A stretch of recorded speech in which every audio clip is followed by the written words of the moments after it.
네, 그럼 오늘 전체 행사에 대미를 장식해 주실 조동성 서울대 명예교수님이시자 산업정책연구원 이사장이시자 본교회 발전자문위원장님을 앞으로 모시도록 하겠습니다.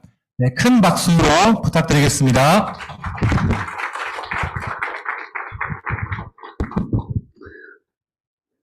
이 온라인 하이브리드 시대일수록 여러분과 더 가깝게 스킨십을 즐겨야 되기 때문에 저는 여기서 하겠습니다.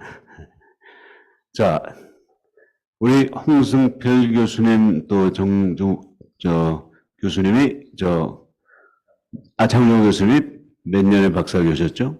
두 분이 96년 하시고 2003년 하시고 예. 저는 이 AI, 챗GPT 이걸 받아들인 지 이제 한 2년밖에 안 되거든요. 근데 이렇게 20년, 30년씩 박사학위를 하시고 전문가들하고 이렇게 함께 이 자리를 한다는 게 정말 영광이면서도 참 감개무량합니다.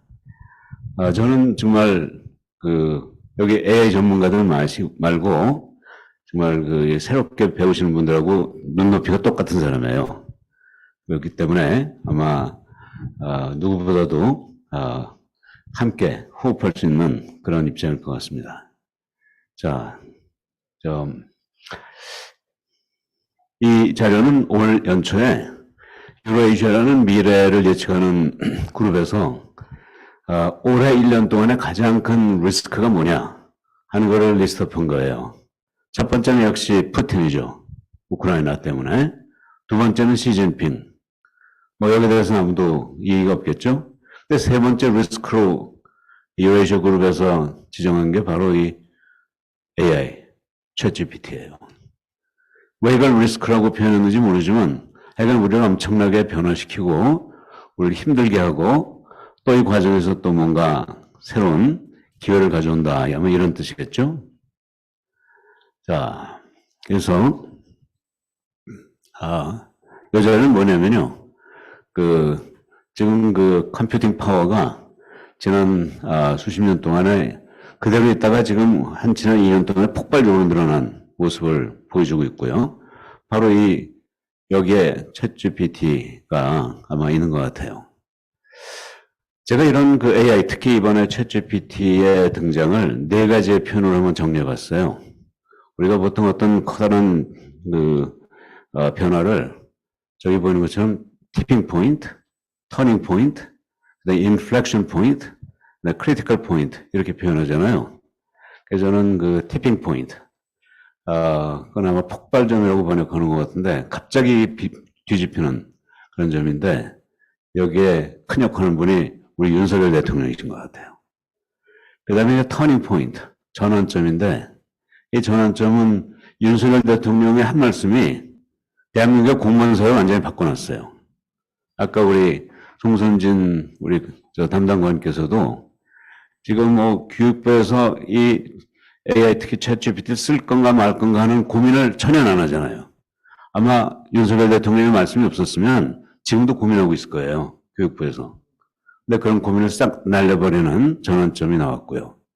그 다음에 세 번째의 인플렉션 포인트, 변곡점이라는 거는 이렇게 마이너스가 이제 플러스로 바뀌고 플러스가 마이너스로 바뀌는 거죠. 근데 이거는 챗GPT를 통해서 우리가 지금 뭐랄까요? 이 바라보는 AI를 쓰는 AI로 바꾼 거예요. 그래서 지금 우리의 자세가 확 지금 이 변곡점이 일어나서 지금 엄청난 속도로 우리가 쓰기 시작했죠. 특히 아수겁이라는 게 지금 아마 거의 모든 분들의 카톡방에다 또 있잖아요. 그리고 마지막은 이제 크리티컬 포인트인데, 이 크리티컬 포인트 임계점이라는 거는 어떤 물리적 특성이 사라지는 점이죠. 그러니까 액체, 기체, 고체가 하나가 되는.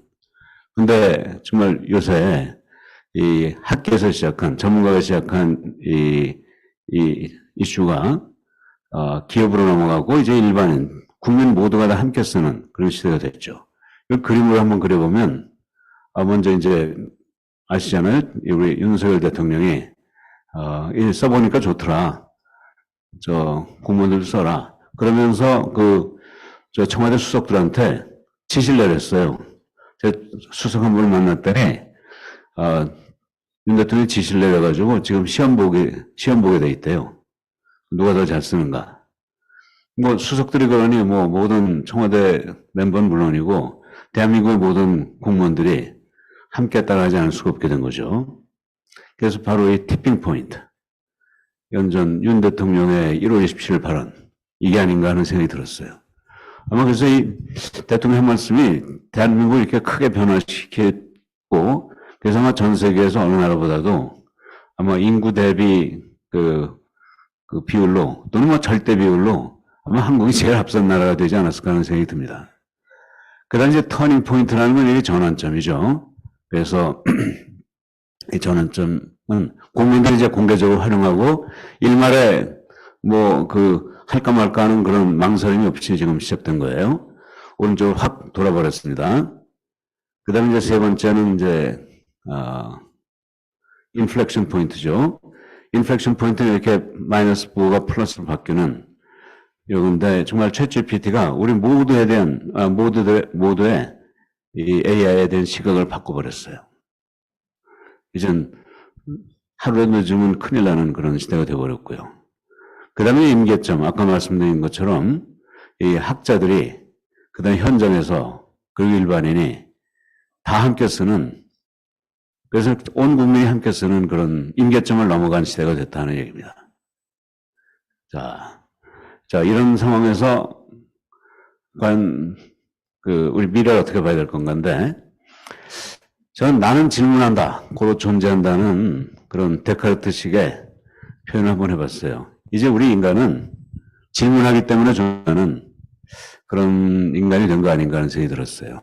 제가 한 달여 전에 서울대 교직원들한테 한 200여 명에게 강연하는 기회가 생겼는데, 제가 이제 강의를 하고 났더니 질문이 들어오더라고요.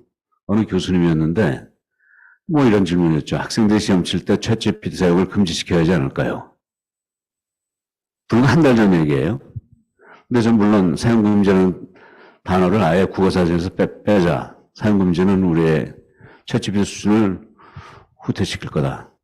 손바닥으로 해를 못 가린다. 그렇게 얘기를 드렸고, 그 다음에 이제 두 가지 제안을 했어요. 시험에 대해서.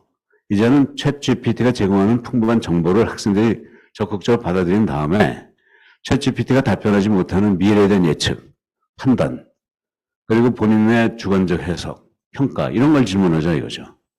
그 다음에 하나 더 나가서 아까 우리 교육부 송선진 담당관도 정확하게 똑같은 얘기를 했는데, 학생들이 챗GPT하고 한테 질문하고 답변하는 그거를 시험 문제로 내자 이거죠. 그래서 전 이 20곡의 놀이, 챗GPT를 대상으로 상대로 해서 이 20곡에 답변하는 그 20곡의 놀이를 하는 걸 시험 문제로 내면 학생들이 어떤 문제를 내느냐에 따라서 20번째 결과가 달라질 거 아니에요. 저는 그게 아주 가장 학생들의 능력을 평가하는 적절한 지표가 아닐까 하는 생각이 들고요. 그래서 나는 질문한다, 고로 존재한다. 이게 오늘의 우리를 가장 적절하게 표현하지 않는가 하는 생각이 듭니다. 그리고 물론 미국에서도 보니까요. 불과 몇 달 전에 1월 6일에 챗 GPT 금지하자는 얘기가 뜨더라고요. 그 다음에 그게 일주일도 안 돼가지고 금지하지 말자 그러더니 그 다음에 또 한 3, 4일 지나서 이제는 챗 GPT를 이용해서 기존 교육 방법을 개편하자. 그러고 교통정리가 다 되어버렸어요. 미국에서도. 뭐 전 세계가 다 이렇게 된 거죠. 더 이상 뭐 이거 논한다는 것 자체가 이젠 석계시대 얘기가 돼버렸고요. 또 윤리적 문제 이거 계속 나오긴 하지만 사실은 저질러 보고선 윤리 문제를 다뤄야지. 그 윤리 문제 때문에 이거 주저하면요 결국 져요. 저는 윤리 문제는 문제를 일으키면서 같이 풀어나가야지 윤리 때문에 주춤주춤하고 있으면 안 된다고 생각합니다. 저는 저질러야 된다고 생각해요. 자, 전 이 위기경영이라는 학문이 교육이 없어요. 리턴, 수익의 경영학은 큰데 사실상 100년 동안 경영학은 매출액과 이익을 올리는 경영학이었지 위기를 어떻게 다룰까 하는 그런 이론이 존재하지 않는 정말 균형이 깨진 학문이었습니다. 근데 최근에 이 위기 경영이라는 이름은 제가 처음 붙였지만 여기에 관련된 이론이 몇 개 있더라고요. 그래서 그 중에 하나가 이 시장 통합 효과라는 얘기, 그다음에 생존자 효과. 그래서 이걸 제가 좀 나름대로 정리해 봤는데요. 이건 이제 평소에는 살아있는 조직에, 그러니까 살아있는 조직이 90% 되고, 살아있는 조직이 10%쯤 되는데, 결국 90%가 10%를, 남겨놓은 시장을 나눈다. 그럼 한 11%쯤 성장하는 거죠. 그러다가 이제 위기가 되면,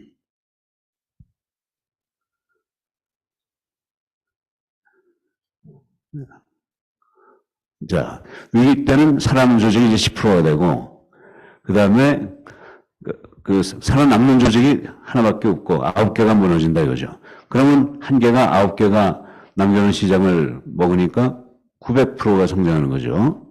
그래서 만일, 물론 이건 극단적인 케이스지만 평소에 정말 한 11% 성장하던 상황에서 위기가 발생하면서 살아남은 조직 하나가 9개 시장을 먹으면 사실 차이는 9배가 아니라 81배죠. 거의 100배 가까운 그런 기회가 생기는 게 바로 이 평상시와 위기의 차이가 아닌가 하는 생각이 듭니다. 그래서 뭐 여러분 잘 아시다시피 강한 자가 살아남는 게 아니라 살아남는 자가 강해지는 거죠. 자, 그럼 어떻게 할 건가? 제가 지금 이 자리에서 지금 여기 작업을 좀 제가 했어요. 과연 우리 1년 후, 3년 후, 10년 후, 아까 우리 오명 장관께서는 30년 후의 미래를 꿈꿔라 이렇게 표현하셨는데 사실 30년 전에는 30년 후를 꿈꿀 수 있었겠지만 지금 30년 후를 꿈꾼다는 건 전 불가능의 시대라고 생각하고요. 한 10년 정도 생각한다면 저는 앞으로 1년 안에 감히 예측한데 이 GPT는 언어와 비주얼, 이미지 중심이라면 지금은 그래서 챗 GPT하고 뭐 midjourney라든가 달리2 이런 게 지금 대부분인데 저는 이게 의료, 예술, 스포츠, 경영, 법률 이런 쪽으로 굉장히 다양하면서 다양한 그 특화 분야에서 거기에 특화된 그 챗GPT의 버전이 나오지 않을까. 이럴 수밖에 저는 없다고 생각해요. 왜냐하면 지금은 너무 범용적이라서 그냥 상식적으로 우리가 이거 하면서 뭐 좀 즐기고 뭐 이게 이상한 답이 나오네 하면서 이렇게 웃는 정도 수준이지만 이런 정도로 그대로 갈 리가 없어요. 그러니까 법률에 특화하는 챗GPT, 뭐 예술에 특화하는 챗GPT, 의료에 특화하는 챗GPT 이런 식으로 이제 분화가 될 겁니다. 저는 한 1년 안에 이루어질 것 같아요. 그 다음에 저는 3년 정도 안에는 각 분야에서 치열한 경쟁이 어느 정도 이제 정리되면서 선두주자가 부상하지 않을까 하는 생각이 듭니다. 선두주자가. 그리고 10년 안에 저는 구글하고 지금 MS가 가장 치열하게 전투를 벌이고 있는 것 같은데 그 중에 한 회사는 좀 망할 것 같아요. 어느 회사가 살아남을지는 몰라요. 여러분 어느 쪽에 손드시겠어요?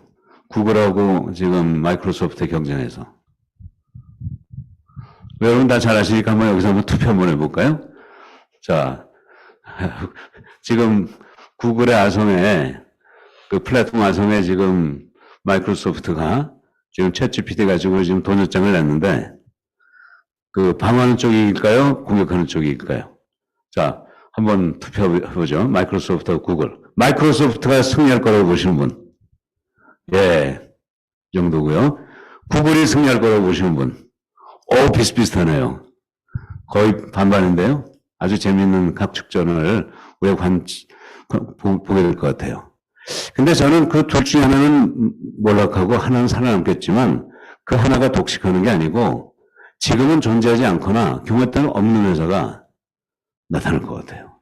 그래서 살아남는 회사하고 그 이제부터 나올 회사하고 그 두 회사가 치열한 경쟁을 하지 않을까. 그래서 물론 좀 특화하겠죠. 이런 세상이 나올 것 같고요. 저는 그중에서 승자는 현재 시가총액 제일 큰 회사가 어느 회사인지 아세요? 애플이 한때 3조까지 끊었고요. 3조 달러. 지금은 2조 6천 달러예요. 저는 10조 달러짜리 회사 나올 것 같아요. 이 과정에서. 10조. 근데 이게 언제일까요? 제가 그래서 1년, 3년, 10년 하다가, 생각하다가 좀 생각을 바꿨어요. 자, 어떻게 바꾸냐면요. 이렇게 바꿨어요. 1년, 3년, 10년이 아니라 1년, 2년, 3년일 것 같아요. 1년 후에 다양한 분야에 특화된 챗GPT가 나올 거고, 한 2년 안에 선두주자가 부상할 거고, 3년 안에 승자가 10조 달러 찍는 그런 상황 되지 않을까요? 항상 우리가 생각하는 거가 빨리 일어나잖아요. 근데 여러분 어떠세요? 제가 이걸 한다면 또 한 번 더 해봤어요. 1주, 1개월, 그리고 1년. 자, 1주 안에 저는 다양한 변화가 팍팍 나올 것 같아요. 물론 아주 굉장히 초보 버전이겠죠.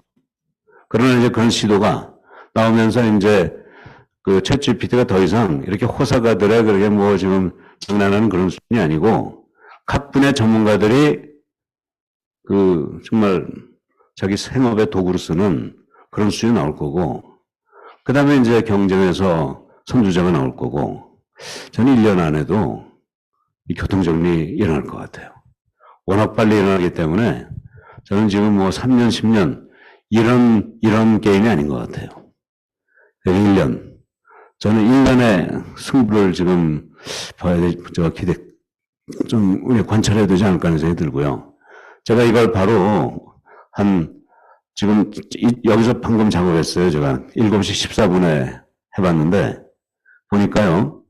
자, 지금 애플이 2조 6천억이고 쭉 가서 이제 구글이 한 1조 3천억 그 다음에 테슬라는 한 600억, 6천억 정도 되는데 자, 이 회사들 중에 누가 10조를 찍을까? 이 찍으면 여러분 몰빵하시면 되는 거예요. 네? 그럼 최소한도 4배에서 10배. 1년 안에. 이거 정말 하늘이 주는 기회입니다, 이거 지금. 자, 그래서 저는 10조짜리 회사가 이 중에 하나 나오지 않을까. 근데 저 위에 있는 것 중에 하나하고 저 밑에 한 7등에서 10등, 이 밑에 있는 회사, 전 테슬라가 그래도 기대가 되는데, 그러니까 지금 이 마이크로소프트하고 구글 중에 하나, 테슬라 정도, 메타가 어떻게 될지 모르지만, 그런 게임이 앞으로 일어나지 않을까 하는 그런 생각이 좀 드네요. 좀 황당한 예측인가요? 네.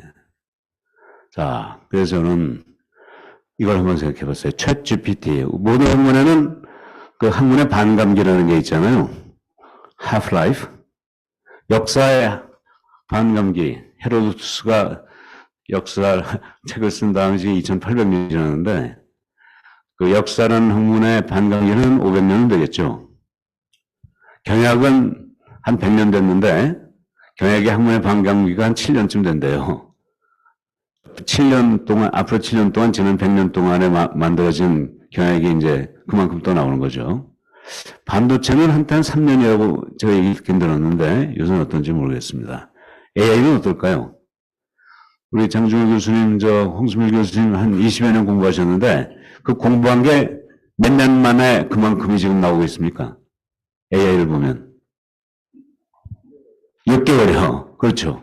아마 AI 자체가 이제 6개월 정도의 학문적 반감기가 지금 만들어지는 거 아닐까 하는 생각이 들어요. 챗GPT는 어떨까요? 챗GPT가 지난 11월 30일에 나왔다고 그러죠? 그래서 오늘 따져보시면 오늘이 128일째입니다. 자, 128일 동안에 이루어진 게 앞으로 며칠 안에 또 그만큼 이루어질까요? 우리, 장 교수님이 6개월 했으니까 홍성필 교수님 이번에 한번 예측해 보시죠. 3개월 안에 지난 128일, 그러니까 몇 달 동안에 일어난 만큼 3개월 안에 일어난다고요? 굉장히 보수적으로 보셨는데. 네. 우리 김경성 원장님 어떻게 보세요? 1개월이요. 예. 저는 2주 정도로 보는데요. 2주 정도에 지난 128일 동안에 일어나는 만큼이 일어나지 않을까요? 근데 저는 이거는 좀 하늘이 주는 기회라 이겁니다. 하늘이 주는 기회예요. 왜냐하면 이렇게 앞서신 분이나 지금 시작하는 사람이나 두 주일만 하면 똑같아지거든요. 네? 역사학은 아무리 해봤자 뭐 아놀드 토임이 못 따라갑니다. 네? 몇 년 연구한다고 그렇게 안 돼요. 반도체도 안 됩니다. 경영학도 미안하지만 잘 어려워요. 저는 AI는 좀 시도해 볼 수 있고 챗GPT는 뭐 모든 사람의 지금 게임입니다. 누구든지 지금 시작하면 한 두 주일에서 한 달 안에 다 전문가가 돼서 여기서 여러분이 발표하시고 우리 김경수 원장님이 또 여러분과 함께 이끄시는 AI 전문대학원의 교수로 활동하실 수 있게 될 거예요. 그래서 전 현재 고정관념 버리고 서울과학종합대학원 AI 전문대학원에서 함께 배웁시다. 그래서 The future belongs to you. 미래는 여러분의 것입니다. 고맙습니다.